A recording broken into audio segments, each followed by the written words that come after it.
Si Rodrigo ay isang tahimik at mapagtimpi ngunit masipag na binata. Halos hindi siya mapansin sa mga klase, hindi dahil sa kawalan ng talino, kundi dahil madalas siyang nakayuko, abala sa pagsusulat ng mga tala o tahimik na bumubulong ng sarili niyang mga tanong. Ngunit sa kabila ng kanyang mababang anyo, may masidhing apoy sa kanyang puso, ang pangarap niyang maging abogado. Tuwing umaga, maaga siyang bumabangon sa maliit nilang bahay sa gilid ng baryo. Simpleng almusal lang ang madalas niyang nakukuha, kape at tinapay na inilalagay pa ng kanyang ina sa lumang kahon ng biskit. Hindi kailanman sinang-ayunan ng kanyang mga magulang ang balak niyang pag-abot ng diploma sa abogasya. Para sa kanila, sayang lang ang pera at oras. Mas mainam daw kung magpapakasimple na lang siya, maghahanap ng matinong trabaho at tutulong sa kanilang pamilya. Pero hindi natinag si Rodrigo. Sa mga matang puno ng pagod at pag-aalala, lagi niyang iniisip, kailangan kong subukan.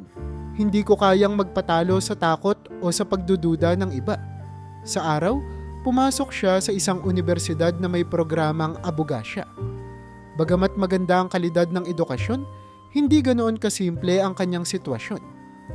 Ang matrikula, aklat, at mga iba pang bayarin ay nakasalalay sa kanyang sariling sipag. Pagkatapos ng klase, dumidiretso siya sa isang maliit na opisina kung saan nagtatrabaho siya bilang janitor.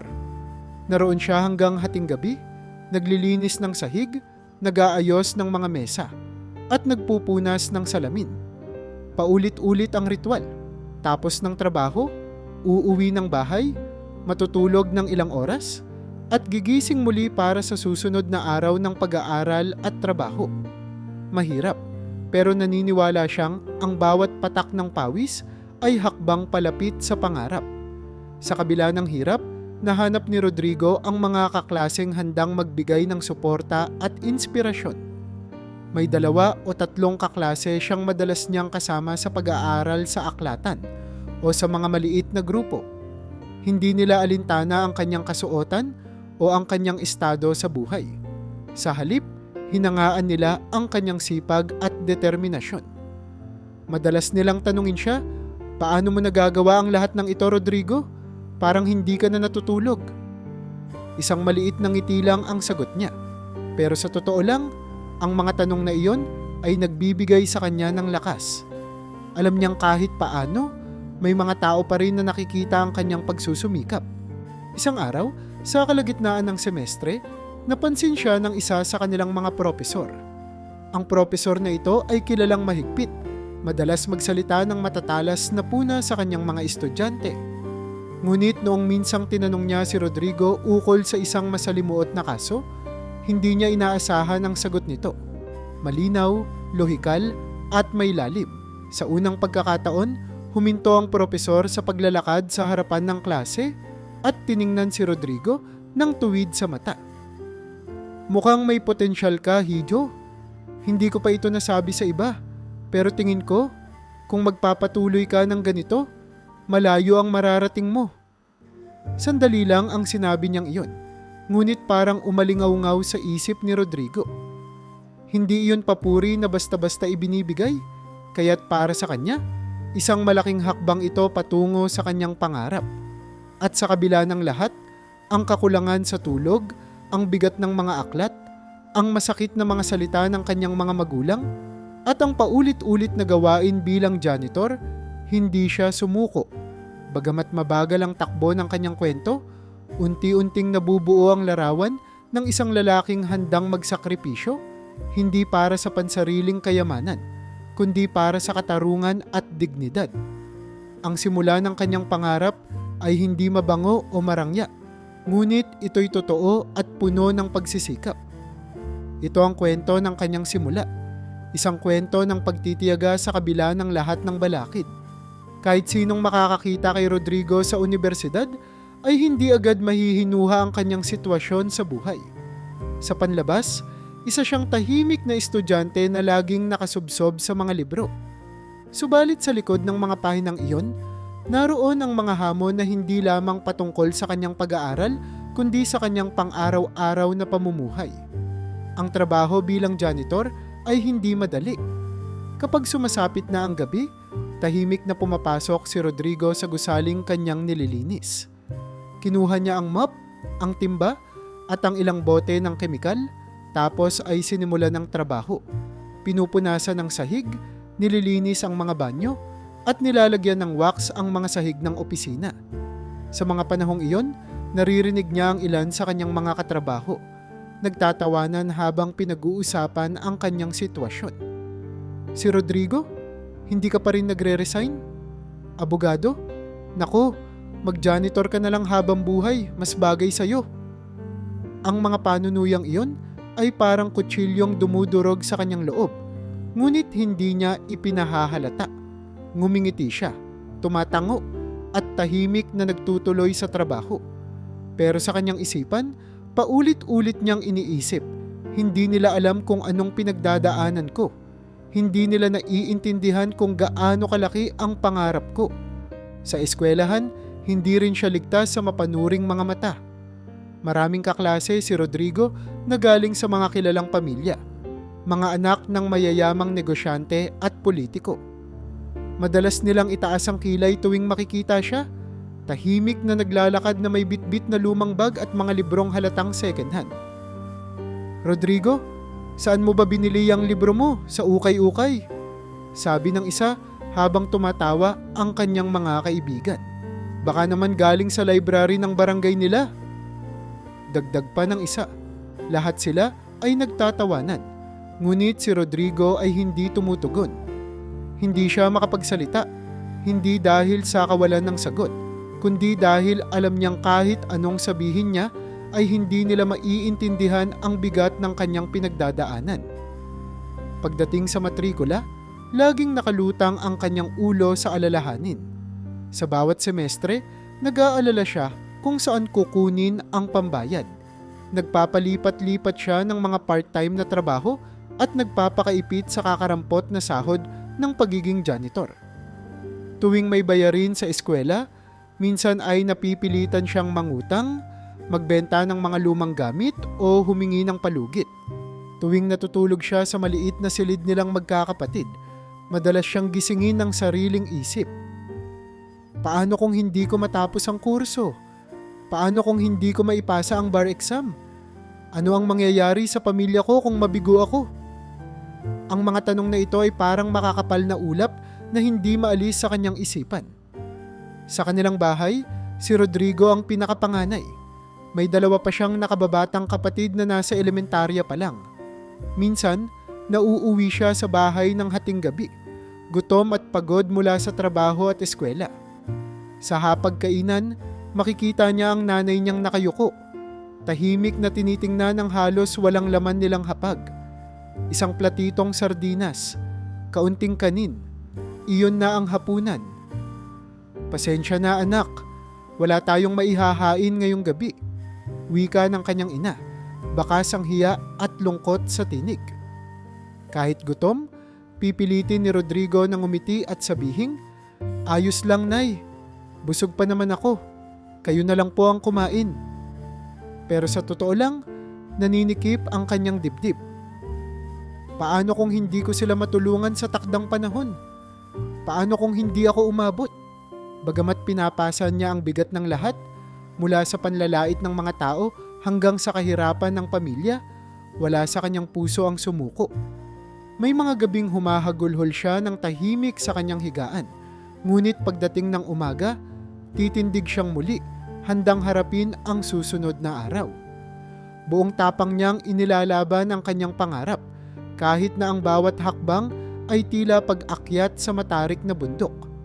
Sa likod ng lahat ng hirap, naniniwala siyang isang araw, makakamit din niya ang katarungang matagal na niyang inaasam. Hindi lamang para sa sarili, kundi para sa kanyang pamilya at sa lahat ng mga kagaya niyang nangangarap.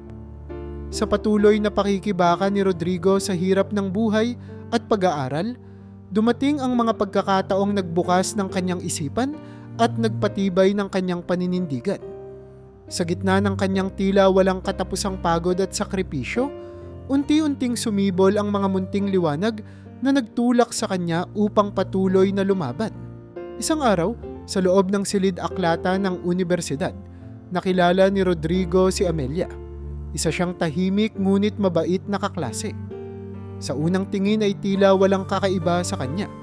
Karaniwang estudyanteng nakauniporme at may dalang makakapal na aklat. Ngunit nang sinimulan siyang kausapin ni Amelia, naramdaman ni Rodrigo ang sinseridad sa bawat salitang binibitiwan nito. "Rodrigo, alam kong mahirap ang dinaranas mo," sabi niya isang hapon habang magkatabi silang nag-aaral. "Pero alam ko rin na kaya mong lagpasan lahat ng ito. Malaki ang tiwala ko sa iyo." Sa kabila ng kanyang pag-aalinlangan sa sarili, ang simple at taus-pusong mga salita ni Amelia ang nagsilbing paalala kay Rodrigo na hindi siya nag-iisa sa kanyang laban. Tuwing umaga, bago pa man dumating ang kanyang mga kaklase, madalas na makita ni Rodrigo ang mga batang estudyante na pumapasok sa mga silid-aralan sa eskwelahan malapit sa unibersidad. Masisilayan ang kanilang mga murang muka, puno ng pagkasabik sa kaalaman, nagtatawanan habang nagdadala ng maliliit na bag na puno ng libro. Para kay Rodrigo, ang mga batang iyon ay simbolo ng bagong simula, ng pag-asa na ang edukasyon ay maaaring maging daan sa mas maliwanag na bukas. Habang pinapanood sila mula sa malayo, naiisip niyang hindi lamang para sa sarili niya ang kanyang pinagsusumikapan.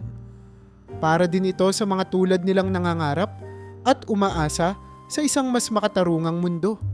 Sa kalagitnaan ng kanyang 2nd taon sa abogasya, may nadiskubre si Rodrigo na isang libro sa aklatan. Ang librong iyon ay isinulat ng isang sikat na abogado na kilala sa pagiging matulungin sa mahihirap at sa pagiging huwaran ng integridad. Nang mabasa niya ang introduction, parang nagkaroon ng bagong direksyon ang kanyang layunin. Napag-alaman niya na ang may akda ng libro ay nagmula rin sa isang simpleng pamilya at sa kabila ng lahat ng paghihirap ay nagtagumpay. Sa bawat pahina ng librong iyon, parang naririnig ni Rodrigo ang boses ng may akda na sinasabing, "Kung nagawa ko, magagawa mo rin." Kaya't sa tuwing nanlulumo siya, binubuklat niya ang libro upang muling makahanap ng lakas at kumpiyansa. Isa rin sa mga nagbigay liwanag sa kanya ang isang insidente sa munisipyo. Sa isang pagkakataon, sa araw na wala siyang pasok at nagkataong nasa korte ng munisipyo, naging saksi siya sa isang simpleng kaso ng isang manang na hinabla ng kanyang kapitbahay.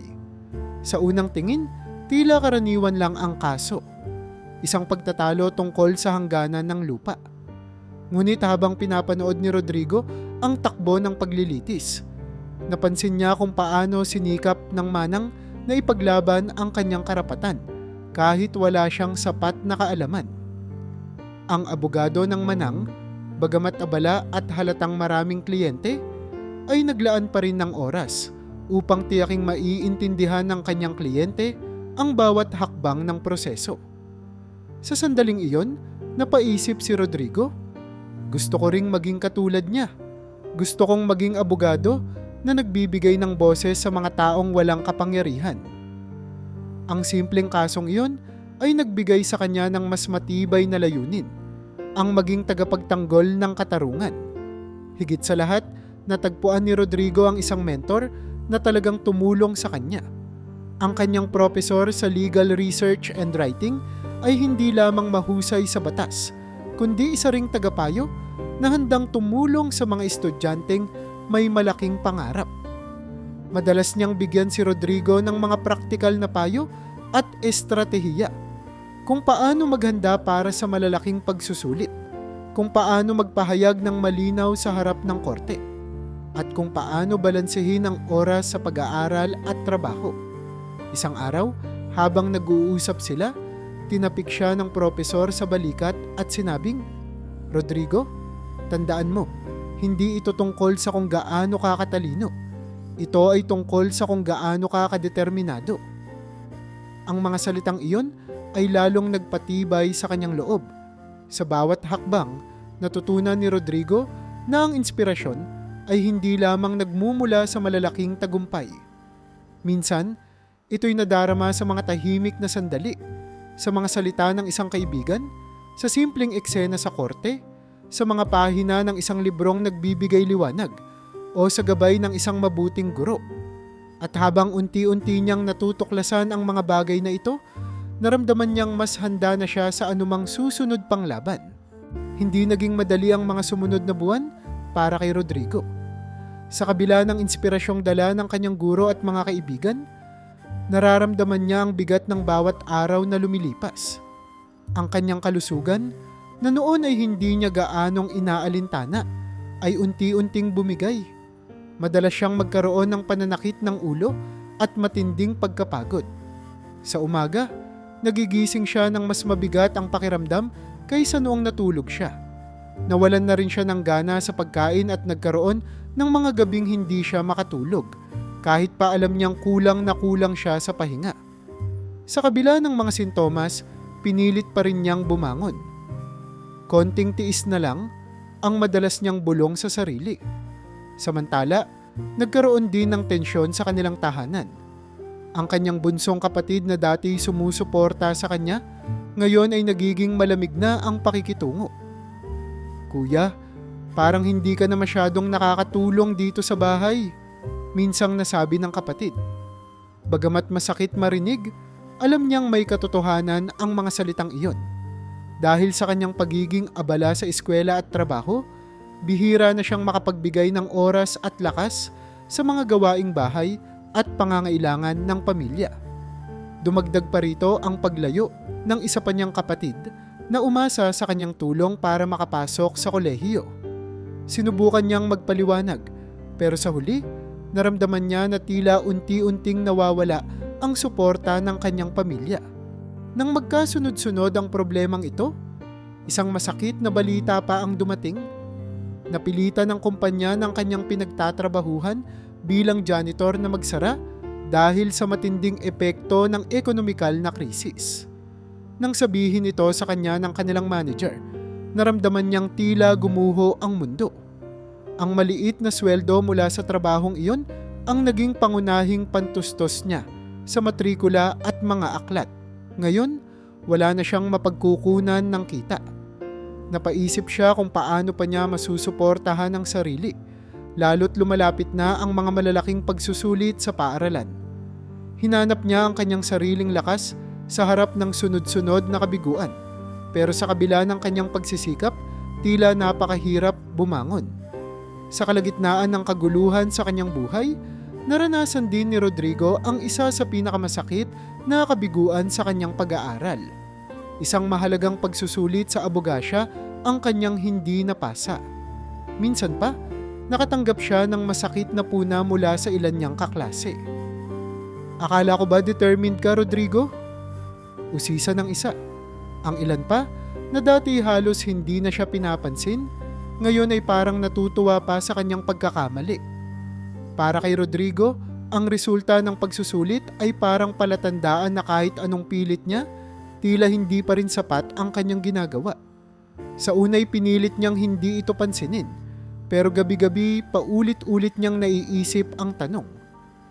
Tama ba ang pinasok kong landas? Paano kung hindi talaga ako para sa abogasya? Sa kabila ng lahat ng ito, dahan-dahan niyang tinanggap ang masakit na realidad. Kailangan niyang magdoble kayod kung nais niyang magpatuloy. Hindi siya maaaring sumuko kahit nawala ang kanyang trabaho, kahit nawalan siya ng suporta ng ilan sa pamilya, at kahit nabigo siya sa pagsusulit, alam niyang kailangan niyang manatiling matatag. Marahil ay mabagal ang progreso, ngunit ang pagkilala niya sa sarili niyang kahinaan ay isang mahalagang hakbang para sa kanya. Sa kabila ng sakit, huminga siya ng malalim at nagdesisyong magpatuloy. Wala siyang ibang mapagpipilian kundi ang tumayo at harapin ang susunod na araw ng may bagong pag-asa. Naging mabigat ang mga nakaraang buwan para kay Rodrigo, ngunit kahit nasa gitna ng kadiliman ay may liwanag na lumitaw. Sa hindi inaasahang pagkakataon, isang propesor na tahimik ngunit mapagmalasakit ang lumapit sa kanya. Kilala si Professor Miranda bilang isa sa mga matagal ng guro sa unibersidad. Isang babae na hindi nagsasalita ng labis, ngunit palaging handang tumulong sa kanyang mga estudyante. Isang hapon, matapos ang klase, tinawag siya nito sa opisina. "Rodrigo, narinig ko ang mga pinagdadaanan mo," sabi ni Professor Miranda habang mahinahong nakatingin sa kanya. "Alam kong mahirap, pero alam ko rin kung gaano ka kaseryoso sa iyong pag-aaral. Huwag kang mag-alala, may kakilala akong maaaring makatulong sa iyo." Hindi siya makapaniwala sa narinig, pero ang sinasabing kakilala ng guro ay nag-alok ng tulong pinansyal na hindi niya inaasahan. Dahil dito, nagkaroon siya ng panggastos sa kanyang matrikula at mga aklat, at nagkaroon ng bagong pag-asa ang kanyang mga pangarap. Sa unti-unting pagbangon ni Rodrigo, naisipan niyang magbuo ng isang maliit na organisasyon para sa mga estudyanteng kagaya niya. Mga estudyanteng may kakulangan sa yaman ngunit puno ng dedikasyon. Tinawag nila itong kolektibong kaalaman, isang samahan ng mga estudyanteng nagtutulungan sa akademiko at emosyonal na aspeto ng buhay sa universidad. Hindi nagtagal, nagkaroon sila ng mga regular na pagdaraos ng pag-aaral ng batas, palitan ng mga librong second-hand, at sama-samang paghanap ng iba't ibang pagkakataon para magpatuloy sa pag-aaral. Bagamat simple at maliit, ang kanilang grupo ay naging tahanan ng suporta at inspirasyon. Napagtanto ni Rodrigo na hindi lamang siya ang nakararanas ng hirap, at ang pagtulong sa iba ay nagbigay sa kanya ng panibagong lakas na harapin ang kanyang mga sariling pagsubok. Bukod pa rito, sinikap niyang hanapin ang mga libreng seminar na ibinibigay ng universidad at ng iba't ibang organisasyon. Sa mga seminar na yon, natutunan niya ang mga bagong teknolohiya at estratehiya sa pag-aaral ng batas, pati na rin ang mga karaniwang pagkakamali ng mga estudyanteng kagaya niya. Unti-unti, nabuo niya ang isang mas malinaw na sistema ng pag-aaral. Ang mga dating mahihirap na konsepto ay naging mas malinaw, at ang kanyang pagsusulat ng mga legal na sanaysay ay higit na gumaling. Sa bawat natutunan niyang bagong kaalaman, muling bumabalik ang kumpiyansa niya sa sarili. Naalala niya ang mga sinabi ng kanyang mentor. Hindi ito tungkol sa kung gaano ka katalino. Ito'y tungkol sa kung gaano ka kadeterminado. Ngayon, hindi na lamang siya determinadong magtagumpay. May kakayahan na rin siyang ipaglaban ang kanyang mga pangarap. Sa pagbabagong ito, natutunan din niyang harapin ang kanyang mga dating pagkakamali nang may mas bukas na isipan. Ang kabiguan niyang pumasa sa isang mahalagang pagsusulit noon ay hindi na niya itinuturing na sumpa. Sa halip, ginawa niya itong aral. Sinuri niya kung saan siya nagkulang, nagtanong sa kanyang mga guro, at pinakinggan ang mga payo ng kanyang mga kaklase. Sa halip na magtanim ng galit o sama ng loob, ginamit niya ang kabiguan na iyon upang mapabuti ang sarili. Nagdesisyon siyang tapusin ang kanyang kurso sa itinakdang panahon, anuman ang mangyari. Nilista niya ang lahat ng mga hakbang na kailangang gawin at siniguro niyang bawat araw ay may layunin. Ang bawat maliit na tagumpay, mula sa maayos na pagbasa ng mga kaso hanggang sa pagtatapos ng isang sanaysay, ay nagpatibay ng kanyang paniniwala na kaya niyang maabot ang kanyang pangarap. Sa paglipas ng panahon, muling umayos ang takbo ng kanyang buhay. Bumalik ang sigla sa kanyang mga mata at lumuwag ang kanyang noo. Ang mga dating bigat na dinadala niya ay tila nabawasan. Hindi dahil naging madali ang buhay, kundi dahil natutunan na niyang harapin ang mga hamon ng may tiwala sa sarili at sa tulong ng mga tao sa paligid niya. Habang papalapit ang pagtatapos ng kanyang kurso, naramdaman niyang mas handa na siya kaysa dati. Hindi na lamang siya isang estudyanteng nangangarap. Isa na siyang tao na natutong bumangon mula sa pinakamabibigat na pagsubok, dala ang determinasyong magtagumpay hindi lamang para sa sarili, kundi para sa lahat ng mga taong sumuporta sa kanya. Dumating ang araw na matagal nang inaasam ni Rodrigo, ang huling araw ng kanyang pagiging janitor. Pagkalipas ng maraming taon ng pagtitiis, pagsasakripisyo, at pagtitiyaga, sa wakas ay makakawala na siya sa trabahong minsang naging simbolo ng kanyang mga paghihirap. Bagamat may halo ng saya at lungkot, mas matimbang ang kanyang nararamdamang pag-asa. Ang araw na ito ay hindi lamang pagtatapos ng isang yugto ng kanyang buhay. Ito rin ang simula ng bagong kabanata, ang kabanatang magdadala sa kanya sa propesyon na kanyang pinapangarap. Pumasok siya sa gusaling matagal na niyang nililinis. Dala ang kanyang mga gamit at ang mabibigat na alaala ng mga gabing ginugol sa paglilinis ng sahig at banyo. Sa loob ng huling beses, tumigil siya sandali sa harap ng banyo na palaging bahagi ng kanyang trabaho. Binuksan niya ang pintuan, kinuha ang mop at timba at nagsimula sa kanyang huling paglilinis. Habang unti-unti niyang pinupunasan ng tiles, tumingin siya sa salamin sa harap ng lababo. Nakita niya ang sariling refleksyon. Ang lalaking maraming pinagdaanan, ang lalaking minsang hinamak at pinagtawanan, ngunit hindi sumuko.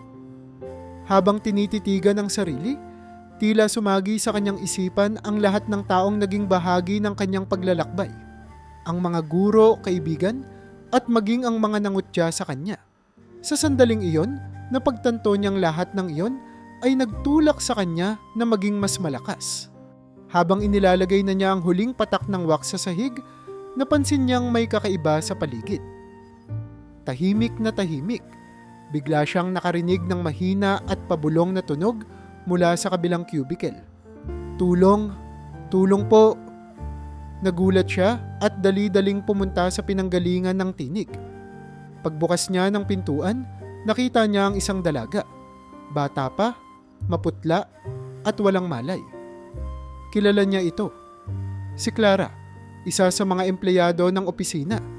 Bigla siyang kinabahan pero pinilit niyang maging kalmado. Clara! Clara, naririnig mo ba ako? Tanong niya habang marahang tinatapik ang kanyang pisngi. Isang mahinang boses ang sumagot, halos hindi na marinig. Tulong! Hindi na nagdalawang isip si Rodrigo. Binuhat niya si Clara, inilabas mula sa banyo, at mabilis na tumawag ng ambulansya. Hindi niya alintana ang bigat o pagod. Ang nasa isip lamang niya ay ang masigurong ligtas siya. Sa ospital, habang naghihintay sa labas ng emergency room, nakaramdam siya ng kakaibang damdamin. Isang timpla ng kaba, pag-aalala, at hindi maipaliwanag na responsibilidad. Kahit pa iyon na, ang kanyang huling araw bilang janitor, naramdaman niyang hindi siya ganap na makakaalis sa lugar na iyon. Parang may hinahanap sa kanya ang sitwasyong iyon. Parang tinatawag siya ng bagong misyon na hindi pa niya lubos na nauunawaan. Habang lumalabas ang doktor upang sabihin na maayos na si Clara, unti-unting naliwanagan si Rodrigo. Hindi lamang ito simpleng insidente ng pagtulong sa nangangailangan. Ito ang simula ng isang mas malalim na misyon. Sa kabila ng pagiging abala sa kanyang pag-aaral at pag-abot ng kanyang mga pangarap, naramdaman niya na may mas malawak na responsibilidad na nakaatang sa kanya. Isang responsibilidad na hindi lamang magdala ng katarungan, kundi maging boses ng mga taong nasa mahirap na kalagayan. Ito ang gabing hindi niya makakalimutan. Isang gabi ng pagtatapos, ngunit isang gabi rin ng bagong simula. Nang makabangon si Clara mula sa ospital, natuklasan ni Rodrigo ang masalimuot na sitwasyon na kanyang kinasasangkutan. Isa pala siyang testigo sa isang malaking anomalya sa kumpanyang kanyang pinagtatrabahuhan. Isang korporasyong may koneksyon sa ilang makapangyarihang personalidad. Matagal nang nakakaranas si Clara ng pananakot, hindi lamang sa opisina kundi maging sa kanyang personal na buhay. Nang ipahayag niya kay Rodrigo ang kanyang pag-aalinlangan sa sistema ng hustisya at ang takot na baka mas lalo pa siyang mapasama kung magsasalita siya, hindi ito nagdalawang isip na tulungan siya. Clara, kailangan mong ipaglaban ang totoo, sabi ni Rodrigo habang magkasama silang nag-uusap sa isang maliit na kapehan malapit sa universidad. Nauunawaan ko kung gaano ito kahirap, pero kung wala tayong gagawin, paano natin mababago ang sitwasyon? Sa paglipas ng mga araw, unti-unti niyang napapaniwala si Clara na harapin ang mga hamon sa pamamagitan ng batas. Sinimulan ni Rodrigo ang kanyang sariling investigasyon sa kaso. Naghahanap siya ng mga dokumento, nakausap ang ilang dating empleyado ng kumpanya, at nagsimula siyang makakita ng mga koneksyon sa iba't ibang ilegal na aktibidad. Mula sa simpleng akusasyon ng pagwawalang bahala sa karapatan ng mga manggagawa, lumabas ang mga mas seryosong aligasyon ng katiwalian, pandaraya sa buwis, at maging mga banta sa buhay ng ilang whistleblower. Habang nalalaman niya ang lawak ng problema, mas lalo siyang nagiging determinado. Hindi nagtagal, nalaman ng mga tao sa likod ng kumpanya na si Rodrigo ang nag-iimbestiga. Nakatanggap siya ng mga babala, sulat na walang pangalan, at minsan pa'y nakakita siya ng mga hindi kilalang tao na nagmamasid sa kanya mula sa kalsada.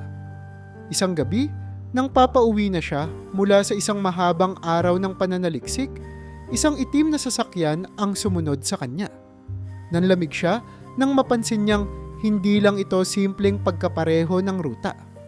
Ngunit sa halip na matakot, naging mas maingat si Rodrigo. Alam niyang ang mga banta na ito ay bahagi ng kanyang piniling landas. Sa kabila ng lahat ng ito, patuloy siyang naghanda para sa paglilitis. Isinumite niya ang mga dokumentong nakalap niya, pinangasiwaan ang mga paunang proseso sa korte, at tiniyak na maayos ang magiging testimonya ni Clara. Hindi siya nag-iisa.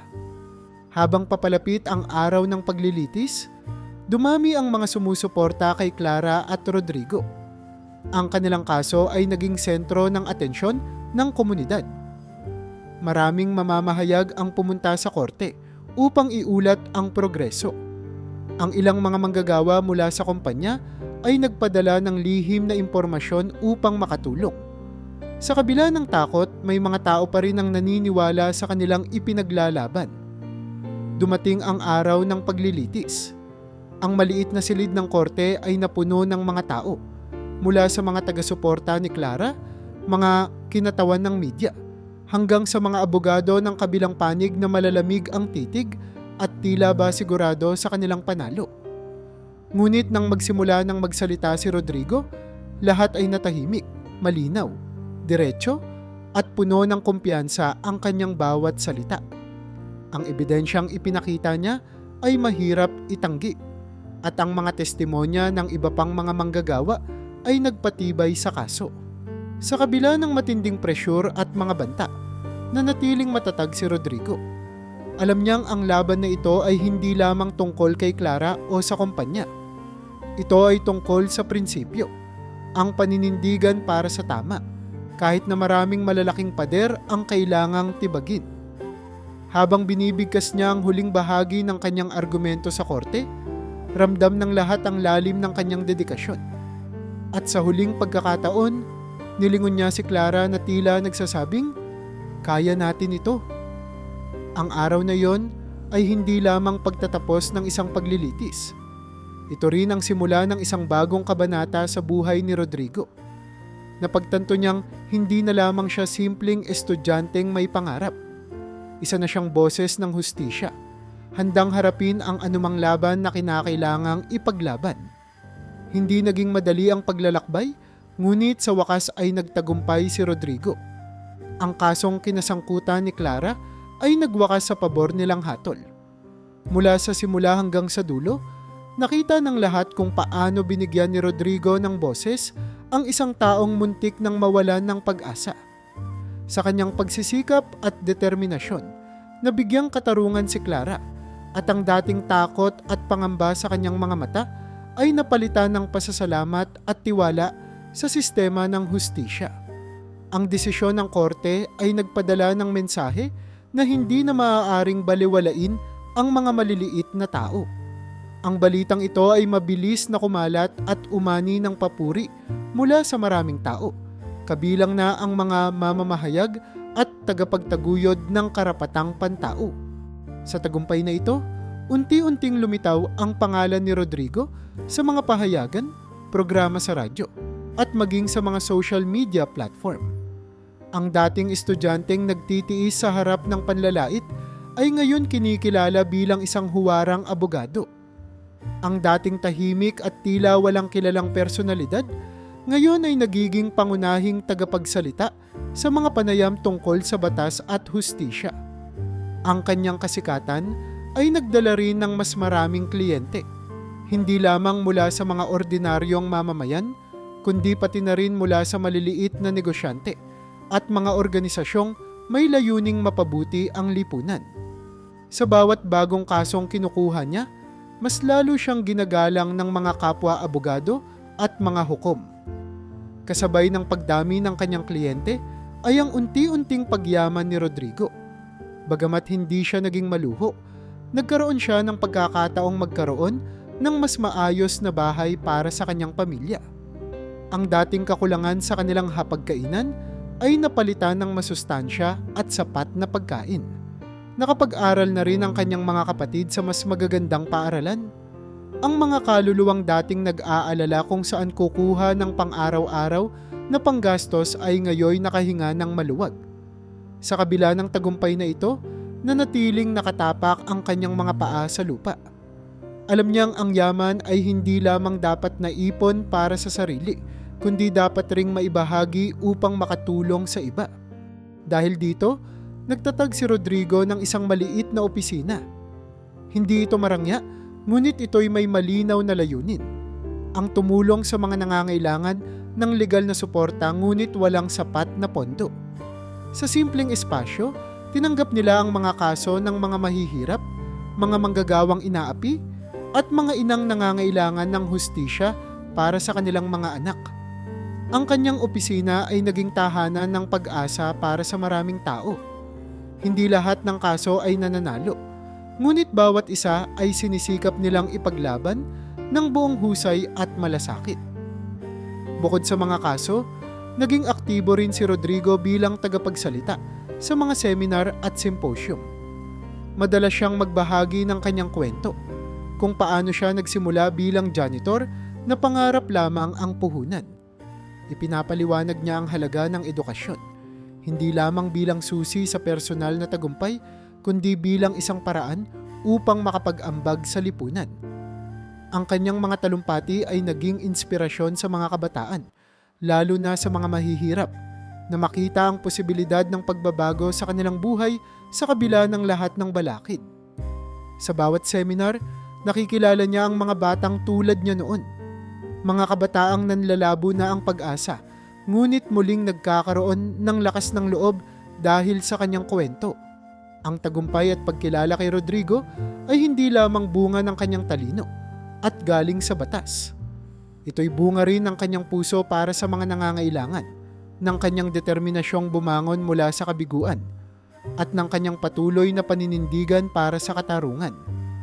Sa bawat ngiti ng kanyang mga kliyenteng natulungan, sa bawat palakpak ng mga tagapakinig sa kanyang mga talumpati, at sa bawat abot kamay ng mga taong muling nagkaroon ng pag-asa, natutunghayan niya ang bunga ng kanyang mga sakripisyo.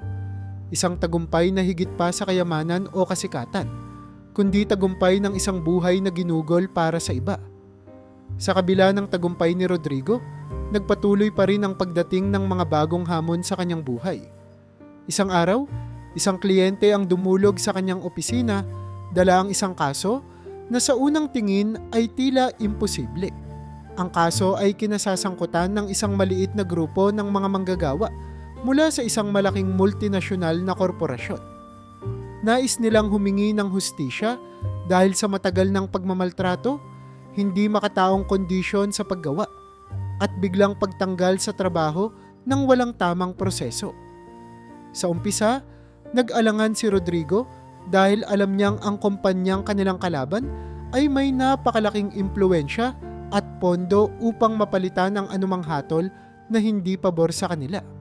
Ngunit sa kabila ng kanyang pagdadalawang isip, naalala niya ang dahilan kung bakit niya piniling maging abogado. Upang ipaglaban ang mga walang boses at manindigan para sa tama, kahit na gaano ito kahirap. Tinanggap niya ang kaso, alam niyang ang labanang ito ay magiging pinakamahirap niyang hamon sa ngayon. Sa bawat hakbang ng proseso, ramdam ni Rodrigo ang bigat ng laban. Ang mga abogado ng korporasyon ay eksperto at may matataas na koneksyon sa mga tagapagpatupad ng batas. Dagdag pa rito, ang kanyang mga kalaban ay mas organisado at mas makapangyarihan kaysa sa mga dati niyang nakaengkwentro. Habang abala siya sa kasong ito, hindi maiwasang maapektuhan ang kanyang pamilya. Madalas niyang makita ang lungkot sa mata ng kanyang ina tuwing gabi, at ang mga kapatid niya ay tila nag-aalangan ng magtanong ng tulong sa kanya. Isang gabi, sa isang pagtitipon ng pamilya, nagkaroon sila ng hindi pagkakaunawaan. "Bakit ba laging trabaho ang inaatupag mo, kuya? Ano na lang ang nangyayari sa pamilya natin?" tanong ng isa niyang kapatid. Bagamat wala namang mali sa intensyon ng tanong, masakit itong tinanggap ni Rodrigo. Alam niyang may katotohanan iyon. Masyado siyang naging abala sa kanyang mga kliyente at sa kanyang prinsipyo na tila nakaligtaan niya ang mga malalapit sa kanya. Sinubukan niyang magpaliwanag, ngunit sa dulo ng gabi, naramdaman niyang may lamat na sa kanilang samahan. Isa na namang hamon ang kailangang harapin, ang pagbabalik ng tiwala at pagmamahal ng kanyang sariling pamilya. Ang mas nakakabahala pa, may mga nagtatangkang sirain ang kanyang reputasyon. Nagkaroon ng ilang mapanirang balita na kumalat sa social media, mula sa mga alegasyon ng bribery hanggang sa mga pekeng ulat na siya umano kumukuha ng pera mula sa kanyang mga kliyente. Sa likod ng lahat ng ito, natuklasan niyang ang mga nagkakalat ng maling impormasyon ay ang parehong grupo ng mga makapangyarihang tao mula sa nakaraang kaso ni Clara. Ang kanilang layunin ay simple lamang: ibagsak siya bago pa man niya maipasok ang bagong ebidensya laban sa kanila. Sa kabila ng lahat, tumayo si Rodrigo ng matatag. Naglabas siya ng pahayag upang linawin ang katotohanan at hindi niya hinayaang maapektuhan ang kanyang trabaho. Alam niyang ang labang ito ay higit pa sa personal na reputasyon. Ito ay laban para sa katarungan ng kanyang mga kliyente at ng mga tao na umaasa sa kanya.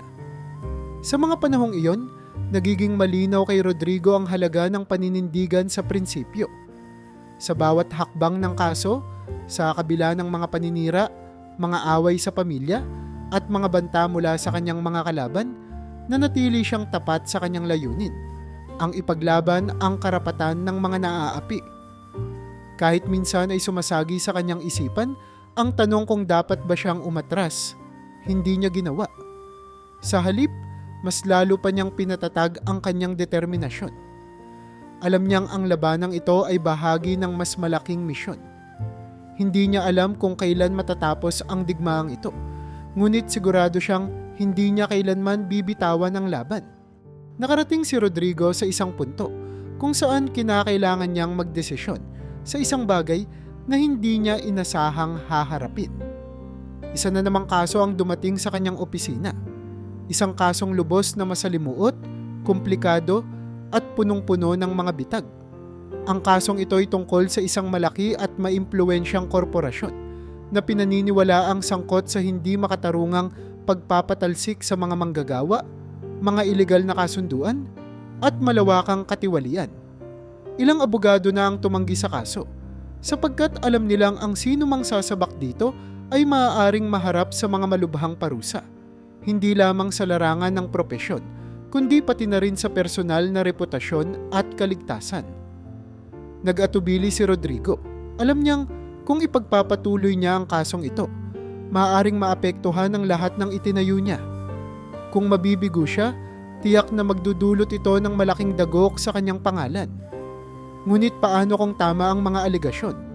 Paano kung mayroon siyang pagkakataong maitama ang isang napakalaking pagkakamali ng sistema? Sa bawat gabing nilalaan niya sa pag-iisip at pagtimbang ng sitwasyon, mas lalo niyang nararamdaman ang bigat ng desisyon. Alam niyang hindi ito basta laban lamang ng kliyente, kundi isang laban para sa prinsipyong matagal na niyang ipinaglalaban. Sa gitna ng kanyang pag-aalinlangan, muling lumitaw si Clara sa kanyang buhay. Hindi inaasahan ang kanyang pagbabalik. Isang maagang umaga, pumasok siya sa opisina ni Rodrigo na may daladalang kape at mga lumang dokumento. "Rodrigo, alam kong napakahirap nito," sabi ni Clara habang inilalapag ang mga papel sa mesa. Pero naniniwala ako na kung sino man ang may lakas ng loob na gawin ito, ikaw iyon. Kasama niyang binasa ang mga dokumento, naghahanap ng posibleng mga butas sa kaso, at tiniyak na may matibay na pundasyon bago isulong ang demanda.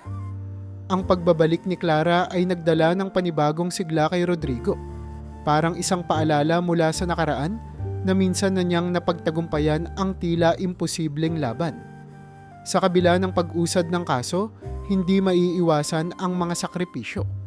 Habang abala siya sa mga preparasyon at pagsasaliksik, unti-unting naisantabi ang mga mahahalagang oras para sa kanyang pamilya. May mga pagkakataong hindi siya nakakadalo sa mga mahahalagang okasyon, mga kaarawan, hapunan, at simpleng bonding na dati niyang nagagawa.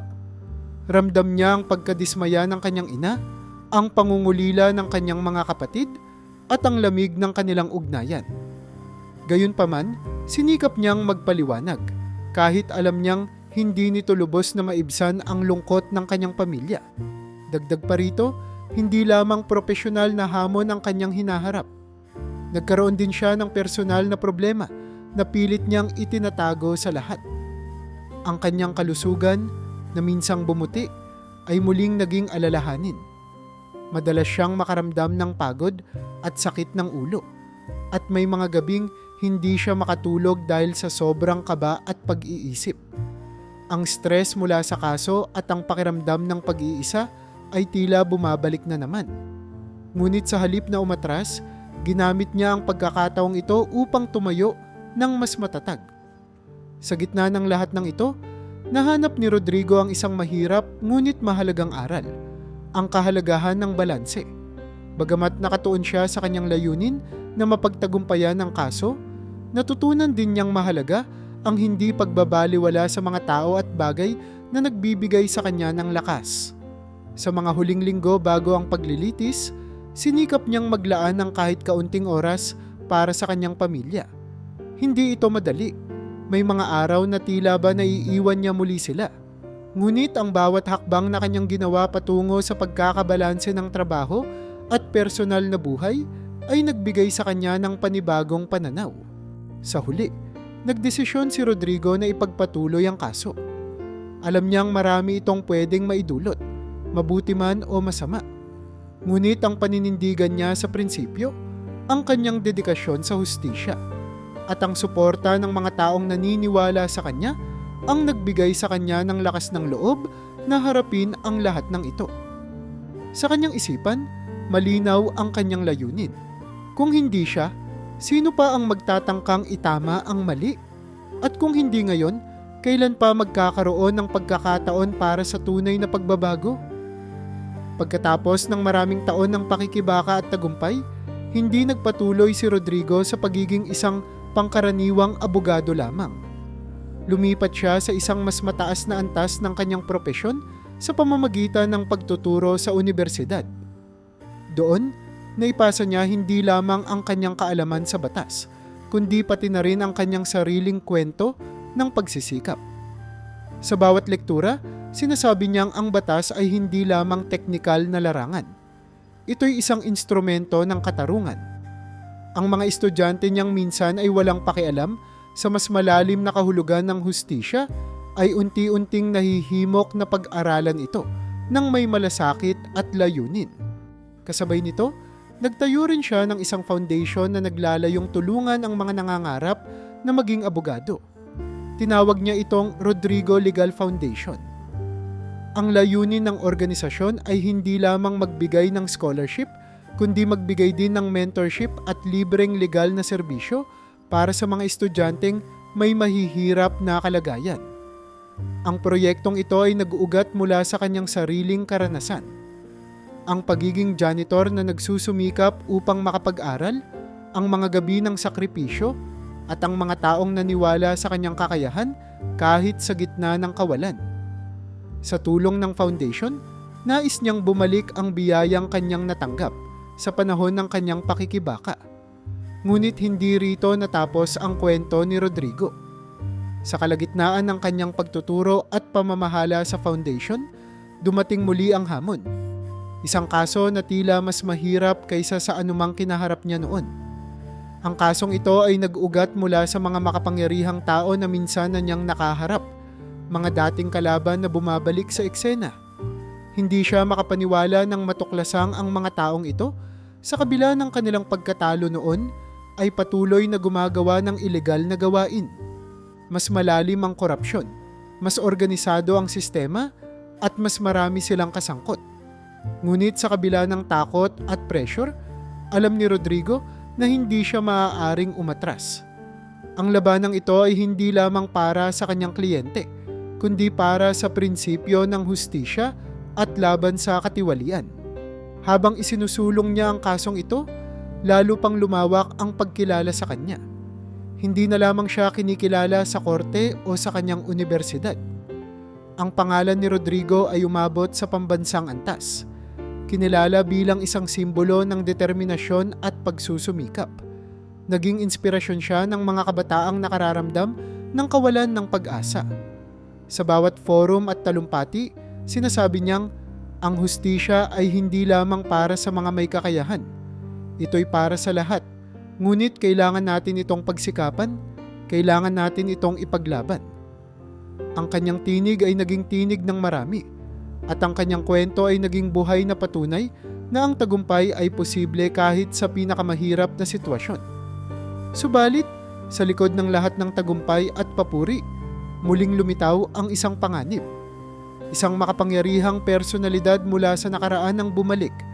Isang kontrabidang may matinding galit kay Rodrigo. Ang taong ito, na may maraming impluwensya at kayamanan, ay tahasang nagtangkang sirain ang lahat ng naipundar niya. Hindi lamang ito tungkol sa kaso. Sinubukan ng kontrabida na sirain ang kanyang kredibilidad, pasamain ang pangalan ng kanyang foundation, at maghasik ng takot sa kanyang pamilya at mga kaibigan. Hindi nagpatinag si Rodrigo. Sa halip, lalo pa siyang naging determinado. Ang bawat atake laban sa kanya ay tinugunan niya ng masinsinang pag-aaral, masusing ebidensya, at matibay na prinsipyo. Alam niyang ang labanang ito ay hindi lamang tungkol sa kanya, kundi para sa lahat ng mga tao na naniniwala sa katarungan. Sa huli, tumayo si Rodrigo bilang isang simbolo ng hindi natitinag na paninindigan. Sa kabila ng mga hamon, sa kabila ng mga paninira at banta, siya'y nanatiling tapat sa kanyang layunin, ang ipaglaban ang hustisya para sa lahat. Dumating ang pinakamalaking pagsubok sa buhay ni Rodrigo sa panahon kung kailan siya ay nasa rurok ng tagumpay. Ang taong gumamit ng pera at impluwensya upang maghasik ng kasinungalingan tungkol sa kanya ay masusing pinaghandaan ng lahat. Sa isang iglap, ang imahe ni Rodrigo bilang isang matapat at makatarungang abogado ay unti-unting naputikan. Nagsimula ito nang biglaang pumutok sa balita ang umano'y pagkakasangkot ni Rodrigo sa isang kaso ng katiwalian. May mga lumabas na dokumentong di umano'y may pirma niya. Mga kasulatan na nagpapakita ng pagtanggap ng suhol mula sa isang kilalang kumpanya upang mapaboran ang kanilang panig sa korte. Kasabay nito, naglabasa ng ilang dating kakilala na tumistigo laban sa kanya. Ang ilan sa kanila na minsan nang nakinabang sa kanyang tulong ay ngayon lumitaw na may dalang maling kwento. Ang iba, na matagal nang nawala sa kanyang buhay, biglaang bumalik upang mag-akusa na siya raw ay gumagamit ng kanyang posisyon upang magpayaman. Sa mga ulat ng media, mukhang wala ng takas si Rodrigo. Habang lumalaganap ang mga balita, unti-unting bumagsak ang tiwala ng publiko. Ang mga tao na dati humahanga sa kanyang pagsisikap, ngayon ay nag-aalinlangan. Sa kalsada, sa social media, maging sa mga opisina ng mga hukuman, tila lahat ay nagtatanong. Totoo kaya ang mga paratang laban kay Rodrigo? Paano kung matagal na siyang mandaraya, ngunit magaling lang magtago? Sa kabila ng kanyang mga naipanalong kaso, ng mga taong natulungan niya, at ng lahat ng kanyang sakripisyo, tila isang maling ulat lamang ang sapat na upang guluhin ang lahat ng kanyang pinaghirapan. Ngunit sa kabila ng lahat ng ito, hindi sumuko si Rodrigo. Sa halip, sinimulan niyang pagsama-samahin ang mga katibayan upang mapatunayan ang kanyang kawalang kasalanan. Kinalap niya ang mga orihinal na dokumento mula sa kanyang mga kliyente. Muling binalikan ang bawat transaksyon na kanyang ginawa at hinanap ang mga taong makakapagpatotoo sa kanyang integridad. Alam niyang ang pinakamalaking laban na ito ay hindi na lamang sa korte, kundi laban sa mga opinyon ng publiko, sa maling impormasyon, at sa mga taong nais sirain ang kanyang reputasyon. Hindi siya nag-iisa sa labang ito. Sa panahong iyon ng matinding kaguluhan, muling tumayo si Clara sa kanyang tabi. Hindi siya iniwan ng babaeng minsang humarap sa kanya bilang kliyente at ngayon ay naging isa sa kanyang pinakamatatag na taga-suporta. "Rodrigo," sabi ni Clara, "hindi ako naniniwala sa kanila. Alam kong inosente ka at gagawin ko ang lahat ng makakaya ko upang linisin ang pangalan mo." Kasama ni Clara ang ilan pang mga kaibigan at kasamahan na nanatiling tapat sa kanya sa kabila ng kontrobersya. Sila ang naging kalasag niya laban sa dagok ng maling balita. Nagsaliksik sila, kumuha ng mga orihinal na pahayag at inilabas ang katotohanan sa harap ng publiko. Habang tumatagal ang laban, nagsimula ring maglabasan ang mga butas sa kwento ng kanyang mga kalaban. Napansin ng mga investigador na ang mga dokumentong nagdudugtong sa kanya sa katiwalian ay peke pala.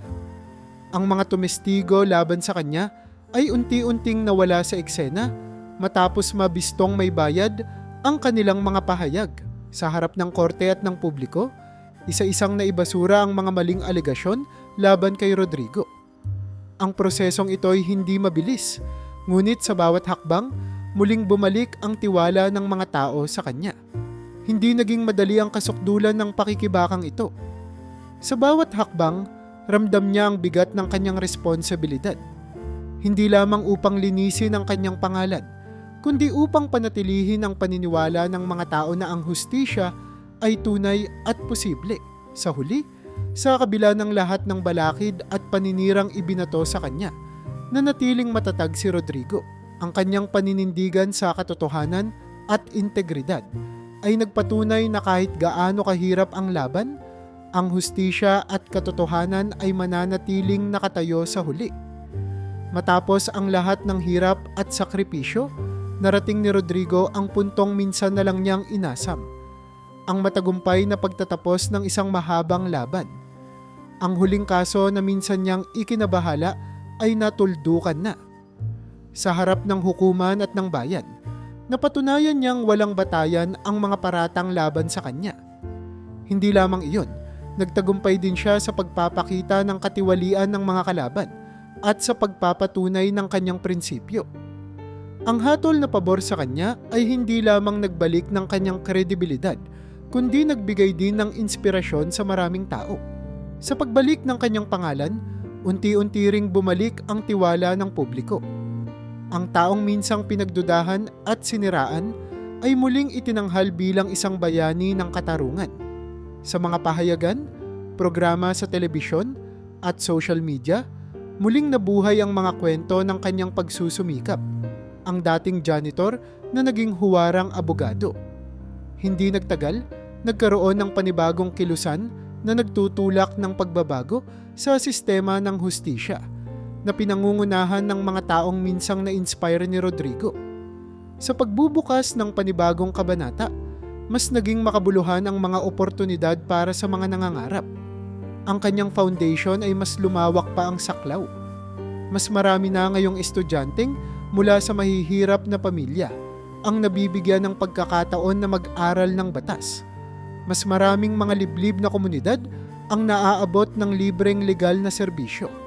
At mas maraming kabataan ang nagkakaroon ng inspirasyong ipaglaban ang kanilang mga pangarap. Si Rodrigo, bagamat abala pa rin sa kanyang mga kaso, ay mas naging aktibo sa mentoring. Ang bawat seminar na kanyang dinadaluhan ay laging puno at bawat talumpati ay puno ng sigla at karunungan.